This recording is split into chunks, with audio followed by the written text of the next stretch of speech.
Nama Badan Reintegrasi Aceh atau BRA kembali jadi buah bibir. Kali ini, belum bergeser atau masih seputar tata kelola anggaran bantuan untuk mantan kombatan GAM serta korban konflik yang terkesan serampangan. Maklum saja, sebab jumlahnya tak sedikit. Untuk tahun 2023 contohnya, ada seratusan miliar lebih. Semua dana segar itu bersumber dari APBA yang dialokasikan kepada kelompok masyarakat atau penerima bantuan di sejumlah kabupaten dan kota di Aceh. Dalihnya untuk pemberdayaan ekonomi melalui bantuan budidaya ikan kakap dan pakan rucah di Kabupaten Aceh Timur, Pidi Jaya, dan Aceh Utara. Namun, penyalurannya tidak dilakukan oleh dinas atau SKPA terkait. Misal, Dinas Perikanan dan Kelautan Aceh untuk pengadaan bibit ikan, serta Dinas Peternakan Aceh untuk sapi dan kambing, ayam, serta itik. Itu sebabnya muncul dugaan jika program tersebut tak tepat sasaran jika tak elok disebut fiktif. Asumsi ini mengemuka setelah adanya dugaan praktik culas tersebut terjadi di Kabupaten Aceh Timur dengan jumlah anggaran 15 miliar rupiah yang disediakan untuk 8 kelompok penerima, yaitu kelompok Sobat Nelayan Gampung Senebuk Baru, Kecamatan Darul Aman, senilai 1,7 miliar lebih. Makmur Besari, Gampung Bagok Pana, Kecamatan Darul Aman, senilai 1,7 miliar lebih. Cabang Utama Gampung Kuala Idicud, Kecamatan Darul Aman, senilai 1,7 miliar lebih. Bintang Timur Gampung Matang Selemak, Kecamatan Nur Salam, senilai 2 miliar. Kecuali itu ada kelompok Jasa Rakan Mandum Gampung Tepin Pukat, Nurul Salam, senilai 1, miliar rupiah. Kelompok Doa Ibu Gampung Tepin Pukat, Kecamatan Nurul Salam, 1,7 miliar. Kelompok Kumatsu Gampung Pelawi, Kecamatan Nurul Salam, senilai 1,7 miliar lebih. Gudang Meh Gampung Medang Ara, Kecamatan Nurul Salam, senilai 1,7 miliar lebih. Serta kelompok Raja Mejulang Gampung Baruh Bugeng, Kecamatan Nurul Salam, senilai 1,7 miliar lebih. Tragisnya, tak satupun kepala desa atau kecik tempat penerima bantuan tadi disalurkan mengaku mengetahui adanya penyaluran bantuan bibit dalam jumlah besar ini. Ambil contoh Sofian, Kecik Medang Ara, Kecamatan Nurul Salam, Kabupaten Aceh Timur. Dia tak percaya jika angka dalam selembar kertas yang menunjukkan bantuan untuk kelompok Gudang Meh sebesar 1,7 miliar lebih.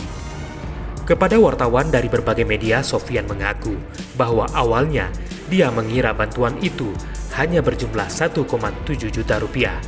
Alasannya, uang sebanyak itu jangankan bibit, tambak baru pun bisa dibuat, ungkap Sofian pada Rabu pekan lalu. Sofian juga mengaku tidak pernah mendengar tentang penyaluran bantuan bibit ikan kakap dan pakan runcah dari Badan Reintegrasi Aceh.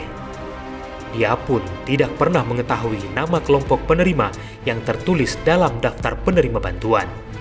Kalau ada, tentu dia ketahui, sebab penyaluran bibit sebesar itu jumlahnya fantastis. Di kampungnya, jumlah tambak yang tersedia juga terbatas. Pengakuan serupa juga diungkap Taufik, Kecik Senebuk Baru, Kecamatan Darul Aman, Aceh Timur. Ia mengaku tidak mengetahui kelompok Sobat Nelayan sebagai penerima bantuan bibit kakap dan pakan runcah dari lembaga yang sama. Ia mengatakan di kampungnya ada 3 nama kelompok masyarakat petani dan nelayan, tapi dia tidak pernah mendengar sekalipun nama kelompok Sobat Nelayan, termasuk bantuan sebesar itu yang diterima kelompok nelayan di kampungnya ini, ungkap Taufik. Nilai bantuan bibit yang diterima Sobat Nelayan mencapai 1,7 miliar, bersumber dari anggaran pendapatan dan belanja Aceh tahun 2023. Namun tak seekor pun benih itu diketahui, termasuk Amin, Kecik Matang Selemak, Kecamatan Nur Salam. Dalam daftar tersebut, kelompok Bintang Timur beralamat di Gampung yang ia pimpin. Setali 3 uang, Edi Sumardi, Kepala Dusun Tanjung Mulia, justru mengaku terkejut. Edi mengaku tidak mengetahui tentang pemberian bantuan tersebut. Sebaliknya, ia mengaku pernah menerima uang sebesar 1 juta rupiah dari seorang bernama Hamdani, menjelang hari pencoblosan pemilihan umum 2024 lalu. Itu pun, uang fotokopi kartu tanda pengenal dan kartu nomor wajib pajak yang dia serahkan pertengahan tahun 2023. Sebaliknya, Edi pernah dijanjikan untuk mendapatkan bantuan dari BRA. Itu terjadi pada 2022. Edi mengajukan proposal bantuan kepada BRA sebesar 500 juta rupiah. Proposal itu diserahkan kepada kerabat di Banda Aceh. Hasilnya, beberapa bulan kemudian, dia mendapatkan kabar bahwa proposal itu tidak bakal dicairkan karena adanya persoalan konflik di internal BRA. Berbeda dengan Ketua BRA Suhendri, dia mengaku seluruh bantuan telah diserahkan kepada penerima manfaat pada tahun 2023. Karena itu, dia memastikan seluruh proses yang diatur negara untuk menyalurkan bantuan telah mereka jalani. Semua itu dilaksanakan pihak ketiga. Kami tidak terlibat, kata Suhendri pada media pers di Banda Aceh beberapa waktu lalu. Kata Suhendri, terdapat 3 komponen yang menjadi tanggung jawab BRA. Pertama, mantan kombatan GAM, korban konflik, dan tahanan politik serta narapidana politik saat konflik antara pemerintah Indonesia dan Gerakan Aceh Merdeka terjadi. Suhendri mengaku pihaknya ekstra hati-hati dalam menentukan penerima bantuan agar tidak ada kecemburuan di kalangan penerima manfaat. Apalagi mereka juga tidak dapat bekerja optimal karena pemerintah Aceh tidak mengalokasikan anggaran yang cukup. Bahkan untuk pemberdayaan ekonomi, mereka hanya dibantu dana sebesar 300 juta rupiah lebih. Kami mengandalkan dana pokir atau pokok pikiran anggota Dewan Perwakilan Rakyat Aceh, ungkap Suhendri. Tak hanya itu, Kepala BRA Suhendri beberapa waktu lalu mengatakan bahwa seluruh proses pengadaan di BRA dilakukan sesuai dengan aturan perundang-undangan. Untuk program tahun ini, dia mengaku belum dapat memberikan laporan karena program masih berjalan. Namun Suhendri tidak menampik jika ada anggaran yang tidak tepat sasaran karena desakan anggota DPR Aceh yang memasukkan program pokok-pokok pikiran ke lembaga itu. Tujuannya agar orang-orang dekat mereka dinyatakan sebagai penerima meski tidak tercatat sebagai korban konflik atau bekas kombatan. Nah, benarkah pengakuan Suhendri?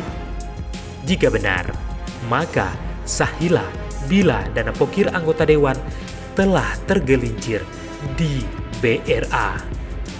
Waduh, gawat.